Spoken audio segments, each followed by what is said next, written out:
Welcome to the Explainer, where we are pulling back the curtain to reveal exactly how the difference between a B and an A star in Cambridge AS and A-level Mathematics 9709 often comes down to one thing: flawlessly prepping your algebra ingredients.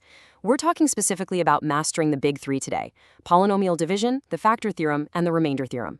Look, I want you to picture this. Think of your exam paper not as a test, but as a high-stakes, fine dining kitchen. You are the executive chef, and the Cambridge examiners? They are the absolute strictest Michelin critics, sitting right at the pass line, just waiting to taste your mathematical logic. Today, I am putting on my master auditor hat to walk you through a complete, intensive grade makeover kitchen audit. On the screens behind me, in our digital workshop, we're tracking everything. We are going to look at exactly why so many students, maybe even you sometimes, serve up raw, unanalyzed factual definitions, and how you can completely avoid those disastrous kitchen blenders. Because if you want to secure those top-tier marks, you need to deeply understand that success isn't just about knowing a formula. Absolutely not. It is entirely about how you chop, prep, and expertly blend those formulas into a clear, undeniable analytical argument. So let's get our aprons tied tight, fire up the stoves, and start this audit. Okay, let's pull out our recipe card for today's session. We are going to systematically transform your exam responses. First, we'll inspect the raw mathematical ingredients to make sure your prep work is solid. Then we'll dive into the method mark strategy. This is your heat control, how you cook the math. After that, we're doing a deep dive into avoiding the sour mistakes, basically auditing exactly where students drop the ball. Then we'll evaluate your working logic to make sure the flavor profile is complex enough for the A-star bands. And finally, we will finish up with the 5-star final plating. Let's jump right into the prep station. All right, phase 1, the raw mathematical ingredients. This is where we completely rebuild your algebra foundation from the cutting board up. We absolutely have to start with a fundamental theory here, because the entire architecture of algebra rests on precise definitions and causal relationships. Listen, if your core ingredients are spoiled right out of the fridge, no amount of fancy plating or nice handwriting is going to save the dish. In Cambridge Mathematics, particularly for syllabus 9709, you literally cannot just memorize the textbook. You have to understand the actual behavior of the math. These concepts aren't just isolated formulas you haphazardly throw into a bowl. They are core ingredients that must be fully understood and integrated to tackle those unfamiliar exam contexts. Let's talk about polynomial division first. This is your fundamental knife skill. It is the meticulous, careful process of taking a massive, complex ingredient, like a degree 3 or a heavy degree 4 polynomial, and slicing it down by a linear or quadratic divisor to find your precise quotient and remainder. You have to be sharp. Then we have the remainder theorem. Think of this as your quick, mid-cooking taste test. Instead of going through that entire long, exhausting division process, if you divide a polynomial, let's call it p of x, by a linear factor like x minus c, the remainder is simply what you get when you plug c into the polynomial, p of c. It's a rapid evaluation tool that saves you crucial time. And finally, the factor theorem. This is the holy grail of algebraic flavor pairing. It tells us that if p of c equals exactly 0, then x minus c is a perfect factor. There is zero leftover remainder. The ingredients blend flawlessly together. Understanding the causal mapping between these three specific tools is exactly what allows you to pivot and adapt when Cambridge inevitably throws a curveball question on your exam paper. Now look at this. What's really fascinating about this slide is the crystal clear signals straight from the Cambridge examiners themselves. Blending these topics is the ultimate secret to a Michelin star math grade. The principal examiner reports consistently, year after year, highlight that the students who secure the A-star are the ones who absolutely do not treat algebra as some isolated island. Instead, they use the factor theorem to find the roots of a polynomial, right? But then they immediately connect that finding to sketching a curve in coordinate geometry, or maybe finding turning points in calculus. They are showing the examiner that they understand the entire interconnected ecosystem of the math syllabus. When you reference those cross-topic connections, you are showing off a complex flavor profile that instantly, and I mean instantly, elevates your paper out of the average scoring bands and into the premium tier. To truly master these ingredients, you need to satisfy all three cognitive domains. You have to move beyond just simple knowledge and push right into deep application and rigorous analysis. I want you to imagine a digital Michelin dashboard hovering right over your exam paper as you write. I'm looking at it in our workshop right now. The first dial on the left is AO1, knowledge and understanding. Do you know the basic formula for the remainder theorem? Yes? Great, the dial ticks up. That gets you in the door. The second dial in the middle is AO2, application. Can you actually apply your polynomial division to a disguised quadratic equation that the examiner hid in the question? But the final dial on the right, the one that truly unlocks the highest tariff marks, is AO3, analysis. This is where you evaluate your results, interpret the relationships between the numbers, and draw solid evidence-based conclusions. You need to keep all three of these dials maxed out in the green as you build your response string. Moving on to phase 2, the method mark strategy. Let's step away from the cutting board and get into the actual cooking process. This is the moment the raw ingredients meet the heat. You can have the absolute best concepts floating around in your head, but if your process on paper is chaotic, the examiner literally cannot award you points. Following this exact 5-step procedural framework ensures you extract data correctly and apply the perfect amount of analytical heat. Step 1, deconstruct the question. What is the actual command word?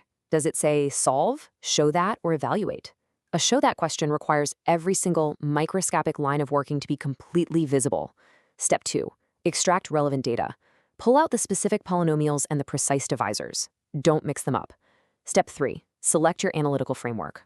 Are you going to use traditional algebraic long division, or are you going to set up an identity and equate the coefficients? You need to make a deliberate, conscious choice here. Step 4, execute with clear notation. I cannot emphasize this enough, it is absolutely vital. Do not drop your equal signs halfway down the page and make sure your brackets are explicitly drawn out. Step 5, present with terminology.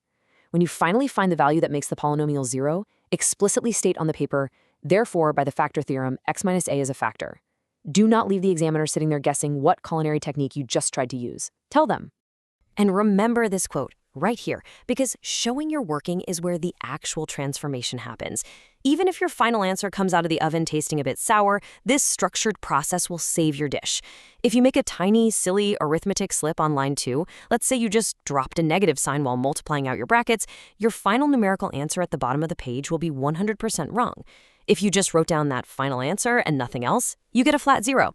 But if your mathematical logic is clearly laid out, step by step, the examiner can swoop in and award you method marks for your correct approach.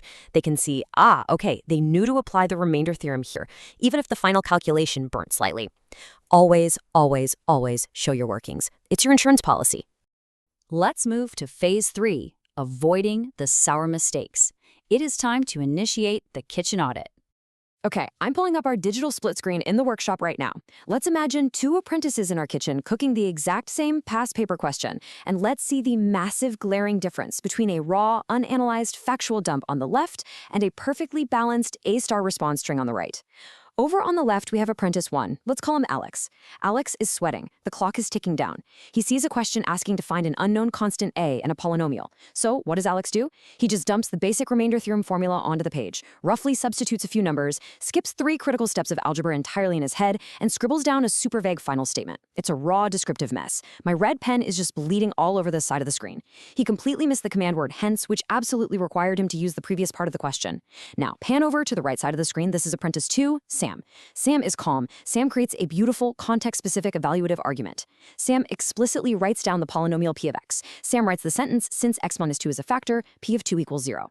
Then Sam carefully, methodically expands the brackets, showing the exact notation, aligning the constants vertically, and solving for a with a clear, unbreakable logical progression. The examiner can follow every single thought in Sam's head. The result? Alex gets 1 mark out of 5 for a lucky guess. Sam gets all 5 marks easily. It is entirely about the precision and structure of your argument.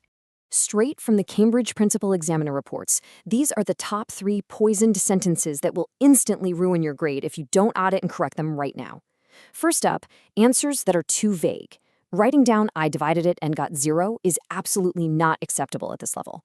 You must use the precise academic language. By algebraic long division, the remainder is 0. See the difference? Second warning, forgetting format and presentation. If your fractional terms are all squished together on one line and your indices are tiny and illegible, the examiner cannot and will not give you the benefit of the doubt. They'll just mark it wrong. Third, answers lacking specific context. If the question involves a real-world scenario that happens to be modeled by a polynomial, you absolutely must interpret your final mathematical answer back into that real-world context. A naked number means nothing if it doesn't answer the physical parameters of the question. Phase 4, evaluating your working logic. This is where we really start testing the flavor. Kitchen freeze, stop whatever you're doing. Before we unlock this 5-star paragraph structure to transform your final grades, we need to optimize your daily revision recipe. Take a single second right now to subscribe to Ace the Exams. That's at Ace the Exams, and hit that notification bell so you never ever miss our weekly grade makeovers. Whether you are cooking up results at IGCSE, O levels, or ASNA levels, we have you covered. Okay, back to the kitchen. Because the highest tier of the marking scheme demands strict evaluation, I really want you to ask yourself this question right now. Where does your logical string usually break down when you're solving complex polynomials? Take a mental pause and think about it. Usually, it is not the initial mathematical concept that trips students up. You guys know the factor theorem. The roadblock is the multi-stage execution. A typical high-tariff question will ask you to first use the remainder theorem to set up simultaneous equations, then solve for two separate unknown constants, then substitute them back into the original polynomial, and finally use the factor theorem to fully factorize the whole thing. It is a massive four-course meal of a question. Students find this so incredibly hard because they literally lose track of their own algebraic narrative midway through the page. So how do we fix it? Top-scoring candidates overcome that exact hurdle by using this step-by-step evaluative framework to test the quality of their evidence before finalizing their answer. Think of this as the Peel structure: point, evidence, evaluation, link, but adapted for advanced mathematics. Step 1, identify limitations. Ask yourself, did you assume a divisor was linear when it was actually quadratic? Step 2, question the assumptions made. If you got a negative root for a geometric length that was modeled by a polynomial, did you automatically discard it, or did you justify why it doesn't fit the physical model? You must actively question your outputs. Step 3, consider alternative interpretations. Could equating coefficients have been a way faster, less error-prone method than doing massive long division for this specific problem? Usually yes. Step 4, analyze the effect on your conclusions. If you made an assumption on line 1, how does that dynamically ripple all the way through to your final factorized form? Blending your hard mathematical facts with this kind of rigorous, constant self-evaluation is exactly what bulletproofs your answers from losing marks. Welcome to Phase 5, the 5-star final plating. This is all about perfecting your final output for the critic. Now I'm handing control over to you. We are stepping into the interactive viewer taste test arena. Look closely at the screen. The heavy lifting is done, the math is technically solved, but how does it actually look on the page? Your final presentation must follow these strict conventions because a messy format is literally like serving a gourmet $100 meal on a dirty paper plate. It severely costs you marks. Let's do a visual ingredient scan. Do you see proper headings? If a question has parts A, B, and C, you better clearly label them. Don't make the examiner hunter on the margins for your answers. Look for correct terminology. Are they using the right words? Look for appropriate formats. Here's a quick spot the poison sentence challenge for you. If the question specifically asks for exact values, and you see a student write down a rounded decimal approximation, what happens? They lose the mark. That's the poison sentence right there. And finally, clear annotation. Draw a clean, definitive box around your final answer or write a clear concluding sentence. These small, highly disciplined actions communicate absolute, unwavering confidence and competence to the marker sitting in Cambridge. As we wrap up, I want you to mentally take a screenshot of this timeline and treat it as your ultimate unbreakable exam checklist. This ensures you deconstruct, execute, and review your work long before the kitchen timer hits 0.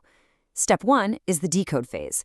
This is your ingredient prep. You sit there, you actively underline a command words, and you identify exactly which theorems are needed before picking up your calculator. Step 2 is the execute phase. This is your heat control. This is where you carry out that complex polynomial division or carefully balance those simultaneous equations with precise, clear notation, managing the algebraic complexities step by step. And finally, step 3, the review phase at the pass line. Before you even think about moving on to the next question, you force yourself to run a strict 10-second visual scan.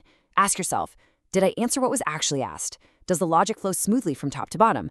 Are my negative signs actually correct? This 3-step protocol is your ultimate safety net. It catches the mistakes before the examiner ever sees them. All right, chefs, before you head back to your revision kitchen to practice these polynomial techniques on your own, freeze right there. If you want to keep optimizing your revision recipe and ensure you are hitting those top grade boundaries, you need to subscribe to Ace the Exams right now. And I want you to drop a comment down below to tell us exactly which Cambridge subject and level you are preparing to conquer next.